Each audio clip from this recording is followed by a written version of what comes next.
The forecast for Pittsburgh and surrounding counties. For today, cloudy.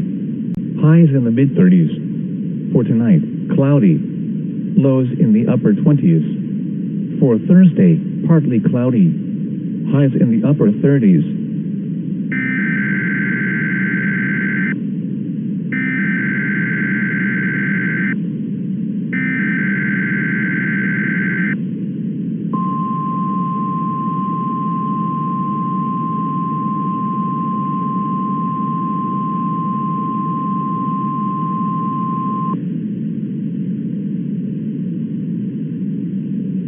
This is the National Service Office in Pittsburgh, Pennsylvania. The receiving tone signals were a test of the alarm device of this weather radio station. During potentially dangerous weather situations, specially built receivers will be automatically activated by these tones to warn of the impending hazards.